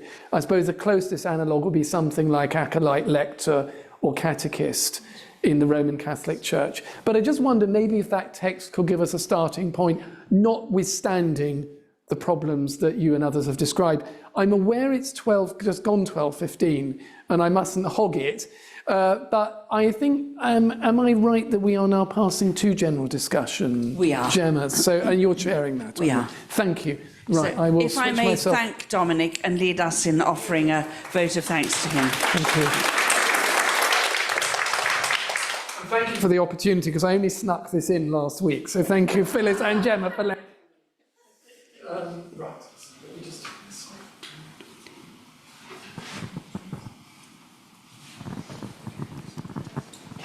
one. Do you want this one, Gemma? I'm happy to use this one right for the moment, just for the moment. So, dear friends, we have a period now for general discussion.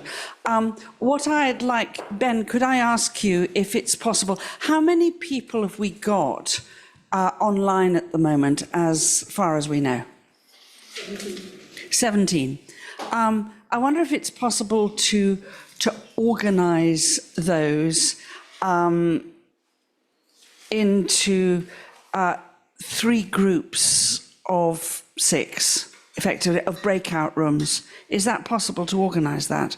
To give an opportunity. The only thing I would say is that if there are people who are kind of switched off because, in fact, they've gone away somewhere else, and you find yourself in a room, a breakout room, right on your own, just come back into the main room and stick a word into the chat, if you would, to the host, so that we know you're on your own and can put you to join the others. I'm going to also suggest that we do possibly a little bit of moving of chairs in the physical room, so that we can have space to hear each other. And again, I would suggest that we go in the physical room into groups of no more than 4, just so that we can actually hear each other and speak. If that ends up being too many small groups, then by all means, let's stretch it a bit and go into rooms of 5. But I would suggest we don't go into groups of more than that, because I think it becomes unwieldy. But just to give yourselves a moment in your groups, first of all, if I may ask, to have a moment of silence, just to say to yourself, what have I learnt from this morning? Or what have I heard from this morning that is staying with me? That is either exercising me because I don't agree with it, or I'm not sure I understood it, or exercising me because I'm terribly fired up and excited by it, and it confirms all my best and worst prejudices. Okay, but either way, what is staying with me? And again, if we can adopt a synodal methodology, it would be excellent if we could simply give one another, I would say, no more than 2 minutes. This isn't the moment to get on your favourite hobby horse. Just to name, what staying with me is and why it's staying with you. And that is not the moment for argument or discussion, just to receive whatever, is sitting on people's hearts and minds, and to go round the circle. That's round 1.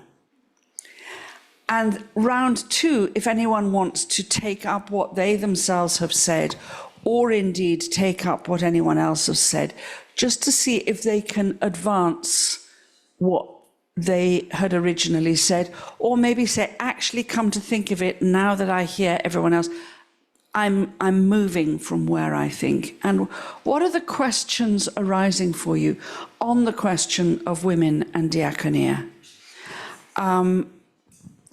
If I may, allow yourself to listen to what's happening here and now, not necessarily what's happened in the past or in previous positions that you have held. Just to listen to what the Spirit is saying to you now, because this is how we are trying to do theology, constructive and creative theology together, by listening to what we've heard and where that touches us. That in itself may develop into a discussion, but could I ask you just to make sure that everyone has had a chance to speak in a second round before it becomes a discussion? We do have a limited amount of time, so if we could have one person in the group who just keeps a little bit of an eye on where the time goes. And it might be nice to deliberately go and sit with people you don't normally talk to, you know, people you don't know. Because we can always go and sit with our mates and, you know, reconvene in our entrenched positions over lunch. But, you know, it's just a nice chance to hear and speak with people we don't necessarily know. I think if we find it too uncomfortable physically here to be in one room, it might be possible to take our chairs and move them out onto the landing where the coffee is, because that will give us a bit more space. I see that we have from now until 12:45. We've had 2 rounds of kind of open forum already. It seems to me more important at this stage that we have a chance to kind of speak to each other. We are going to have a further discussion in small groups and a general discussion this afternoon. So if there is anything that comes up from your smaller group, could one of you just keep a little bit of a note of anything you might want to say? Because that will be a time for us to have an open discussion. But it seems to me this morning has been so rich in the 2 presentations. It would be a terrible shame not to give people a chance to be more reflective about it. So if we can do that and just move ourselves into groups, I think of no more than 4. And if you find yourself on your own because my maths is hopeless, then just go and move into a group, huh?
Dear friends, I am so sorry to have to bring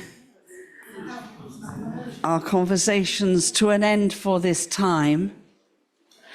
I'd like to thank you in all of your groups, and if it is possible for anyone within the group just to keep something of a memory and a record of the key points that were made, that will be very helpful to us later on.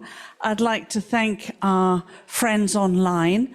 I hope you have had fruitful and helpful discussions among yourselves. Ace, we're getting a big thumbs up there. That's good news. Excellent stuff. I would like to suggest that we all go off to lunch now. We have from 12:45 to 1:45, so we do have an hour. And so that we can all, both those who are physically in the room and those who are online, begin our time of refreshment together. I wonder if we could just say together a prayer of blessing on our food. Blessed are you, God of all creation. Through your goodness, we have this food and drink to share, the fruits of the earth, the work of many human hands. We ask you to bless us in our enjoyment of it, and bless all those whose labor brought it to our table. And we make this prayer through Christ our Lord. Amen. In the name of the Father, and of the Son, and of the Holy Spirit. Amen. Thank you very much, Gemma. Just to say, sorry, if anybody needs a little bit of quiet space or prayer space, there is a lovely quiet room downstairs. It's very well signed, so do avail yourself of that. Adele. Can I lead the way to the Westminster for lunch? Oh, yes. Yeah, I forgot we're in the main hall. So please follow Adele to get your lunch. Lunch isn't in the space here because there's much more room in the hall. Thank you. We just got lost. I think we'll have to do a map next time.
Everybody to Women and Diaconate Conference 2.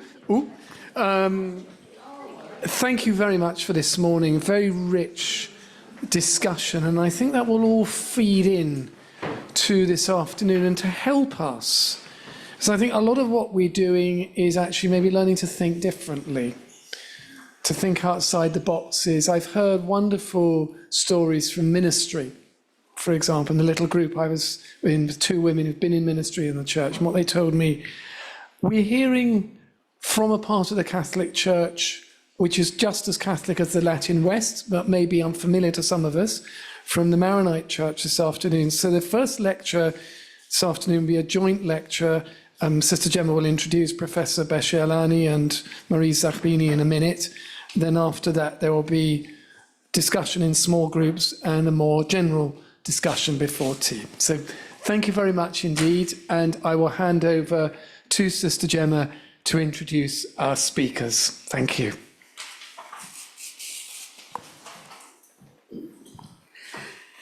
So, dear friends, it's a particular honour to introduce Professor Soraya Beshelani and Maryse Sagbini. Soraya was heavily recommended to me, I have to say.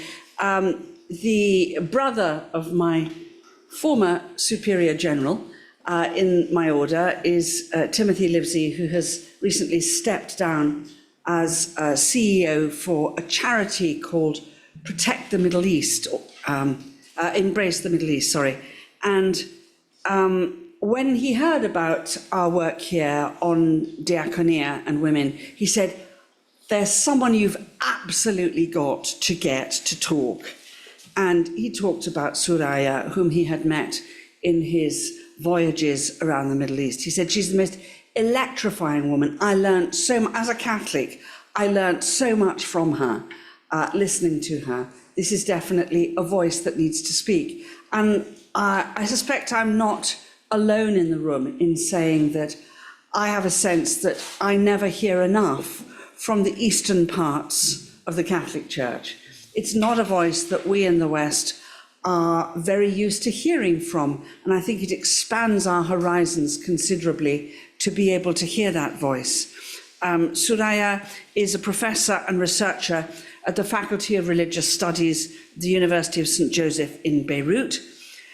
She was the Secretary General of the Middle East Council of Churches from 2018 to 2020, and is a member to the board of directors of several centres for research and publications on Eastern Christianity. Her colleague, Maryse Sagbini, is a very considerable and well-known biblical scholar in her own field, particularly in her part of the world. And we are very honoured. We're sorry not to have been able to welcome them in person here in Cambridge, but I'm sure you understand that the tragic circumstances of their country at the moment doesn't make physical travel possible at this time. We very much hope, however, to be able to welcome them in happier times here in Cambridge. So I, without more ado, offer you a joint lecture by Soraya and Maryse on John 20:17, Go and Tell My Brothers. Thank you very much.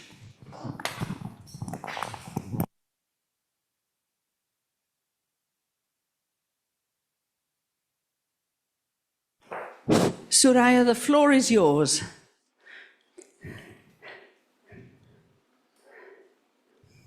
Soraya, vous nous entendez là? Soraya, moi je vous entends, mais Soraya, je ne vois pas sa photo. Moi non. Soraya, Je ne sais pas si elle est là. je vais juste l'appeler pour voir où elle est. Vous pouvez bien, merci Maryse. Sorry, we seem to have a little techno glitch there, and I should have checked that her picture was there as well as her name.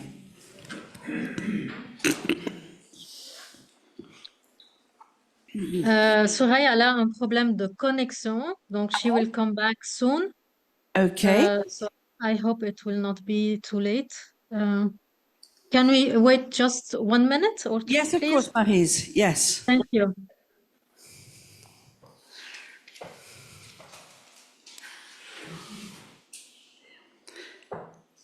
Ben, if you can keep an eye to do whatever needs to be done, if it's anything we can do to help from this end. She was certainly there all this morning.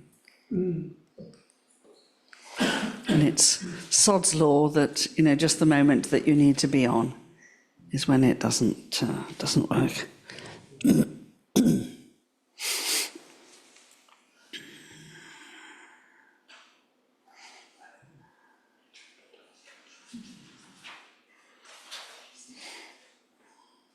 Can you tell us anything else about the Maronite Church in Lebanon? I have to say, what I know in detail about the Maronite Church in Lebanon could possibly be written on the back of a very small postage stamp. And I would be wary of doing so in order, you know, to kind of make up what I lack in constant knowledge. What I do know is that it is, it acts as a very helpful bridge often between both the Orthodox and the Eastern Orthodox and the Latin churches. It acts as a bridge, but it also does a very remarkable amount of work in acting as a bridge between the Islamic world and the Christian world in that part of the Middle East. And I think that's one of the reasons why Embrace the Middle East and other charities take them so very seriously, because many of them, both culturally as well as theologically, see it as part and parcel of their call by God to be bridges, to build bridges between, you know, different faith communities in a place that, of course, as you know, is extremely contested. And at the moment is suffering the fallout from what is happening in Gaza. And of course, there are many, many Palestinian Christians who have been forced to take refuge in Lebanon, and therefore are very much in touch with the Maronite Church. I'm truly sorry. I'm sure that it is causing great anxiety and distress to Soraya and Maryse not to be able to get online, but voilà. Maryse, comment ça va? Ça va bien, merci. Excuse Vous me. avez raison, on est sous stress, ça c'est sûr. Oui, oui, mais vous en faites pas. On vous attend avec patience. Hein? Allez, Soraya vient sur son voilà. téléphone. J'entends Et la je voix, vais- enfin. Bonjour Soraya. Et vous en faites pas. Soufflez bien, hein? Grand souffle. Et quand vous êtes prête, vous allez parler, hein? Well, first of all, I want to thank you, Gemma and Dominic, for inviting us to this symposium. And we need to tell you that we are overstressed here because of the connection, but also because Beirut is now under fire and bombs. Oh, we are so very sorry to hear that. We ask you to pray for us and for the peace in our region. We certainly will. I hope that we will be able to go to the end of the lecture. Secondly, we will share with you our humble experience and some thoughts. So it's in humble contribution to our synodal journey with women in the church and society. And third, it's two voices lecture presentation. Maryse is Biblist, I am ecclesiologist. So we will give the floor each one to other. I will start by personally presenting the synodal document on women in the Maronite Church. Maryse will share with you some thoughts on her hermeneutical reading of Bible. And to conclude, I will come back with you to the synodal journey and the steps already taken in our church to move forward. So let us start and pray.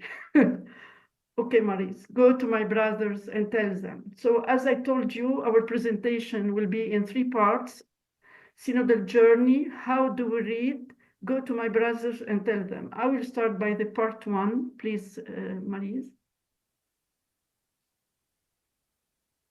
So I will present to you a foundational document for the synodal journey in the Antiochian Syriac Maronite Church with the title, The Vocation and Mission of Women in the Economy of God, the life of the Church and Society, with the biblical title, and they were amazed that he was talking with a woman. It was within an official ceremony in our patriarchal palace in Kirki in September 9th, 2023.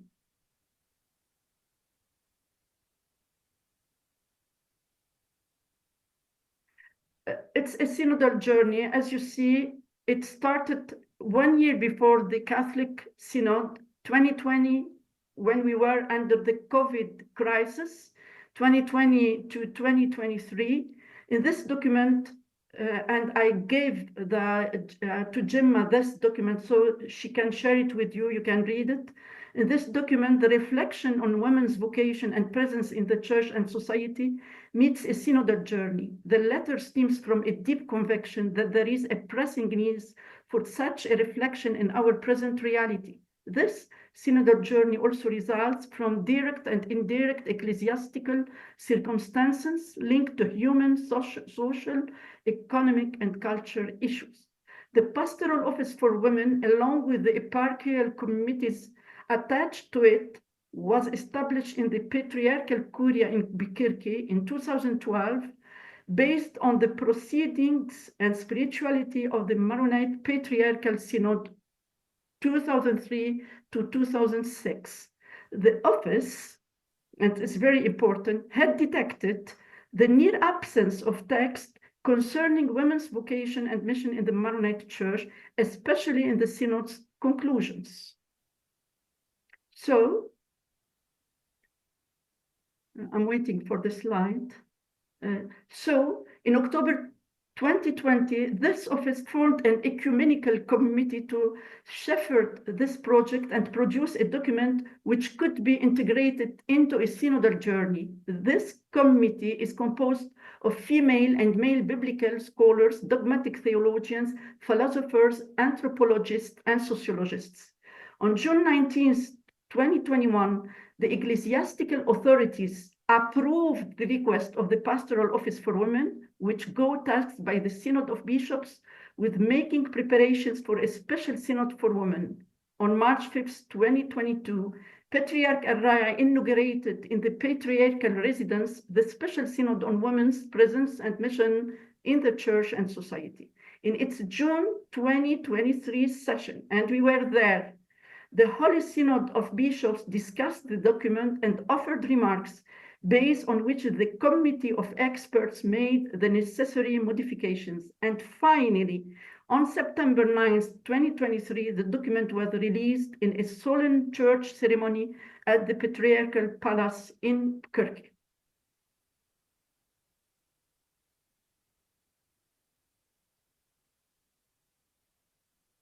This synod is an invitation to read the current situation of women, to reflect on women's human and ecclesial vocation, their place and their role, and to encourage their active engagement. It also aims to empower and educate women in order to reinforce their presence and role in administration, leadership, education, liturgy, and pastoral service, and to achieve participation and complementarity in responsibilities and decision-making in harmony with biblical and magisterial views on women, the first in its kind in our church. This document springs from the heart of Christian spirituality. It is founded on the anthropological, social, and cultural principles in which the Middle Eastern woman is rooted, in which she believes, and which guide her actions. It proceeds from a synodal journey and dynamic at whose is the Middle Eastern and Maronite woman. I'm reading some extracts from the synodal document. This document, and that's why I'm talking about it now. This document is dedicated to every woman who seeks to enrich, and to every man in the church who seeks to enrich the church and society with the gifts of the Holy Spirit has poured out on her.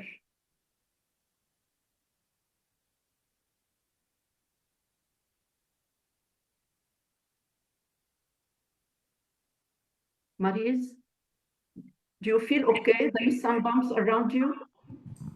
Yes. It's Sorry. okay, Soraya. I am hearing the bombarding, so it's The okay. bumps. You can hear it maybe with me. Yeah. So you're afraid? We are praying for you. No. I'm fine. I'm fine. But maybe you will hear it with me. It's okay. Shall I go? Yes. You want Do to you go? want me to share myself or what? No. I will do it for you. You cannot start screen share because you are Because of you are sharing. Okay, go ahead. sorry, excuse us. You see, we are in the on a very Soraya and Maries, we understand very well the difficulties that you are labouring under. I don't know many of us who would be able to give a presentation while bombs are going off outside their house. Please ensure that you are safe. That is the most important thing. But otherwise, we are waiting for you and we have time. So when you can, share what you wish to share. That is fine. And if at any point you feel you need to stop, then we will completely understand. Soraya, we cannot see your sharing. because Did you share something? I have a priest screen. I cannot So move it. I need please to have the sharing again. So take it. Okay, thank you. I will go You back. see, it's our situation here. We give our lessons and lectures online with our students. They are spread all around the country, trying to go forward with this situation. Sometimes we have connections, sometimes you are under bombs, but we are keep walking. We are a faithful people and we are believing and we are hoping. So let us see what was, the slide before, please. This one. This one. So, yes, it is. We dedicate this document to every woman and man in the church who seeks to enrich the church and society with the gifts of the Holy Spirit has poured out on her. Now, the aims and the content of this document. This document aims at promoting the role and presence of women and activating their role in our Maronite church and in society. The whole church is today invited to empower women, rediscover their role and value their creative skills in all fields, especially in ecclesiastical ministries, leadership and decision-making. We focused on those issues. Sorry, I call them issues because it is the reality. After touching on the context of the proposed topic, this document lays out 3 chapters. The first examines the challenges besetting the presence of women in the church and society. The second recalls the foundations of this presence in the Bible and in the theological and ecclesial tradition as a whole. The third and last chapter aims to set some policies and general orientations and to propose a number of concrete recommendations. I will propose some articles from the second chapter on the theological ecclesial tradition in our region and in our church. And then Maries will take the floor. I will come back to this third chapter with you and share with you some policies and orientations. So Maries, go forward, please. The next. Okay, thank you, Soraya. Yes. Before I begin, it's my turn to thank you all, especially Gemma and Dominic for inviting me also. Thank you very much. And I would like to share with you my thoughts, and my reflection. It's a personal one. And my text also will be in front of you, so you can read with me, because I want to apologize for my English.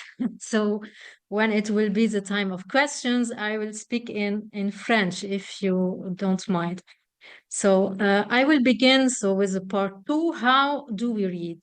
And I will go and do a little journey in the Bible, especially on a theme that I was thinking about it all this time.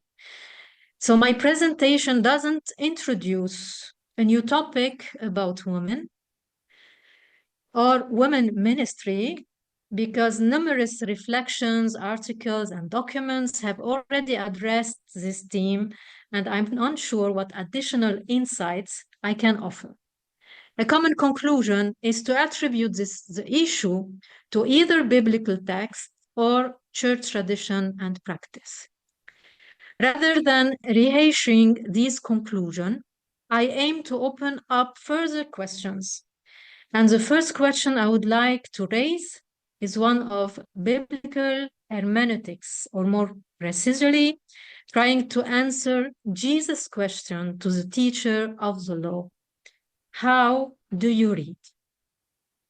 It's a matter of how we read, in my opinion, because instead of focusing on classic questions like who Jesus chose or didn't choose, or the role of women or a feminine diaconate in the Bible, I propose delving deeper into the notion of priesthood itself. Why? Because in my opinion, it is a question of the meaning of the priesthood that the New Testament carries within itself before reflecting on the ministerial priesthood and the assignment of specific roles. So my topics will take into consideration 4 points. First of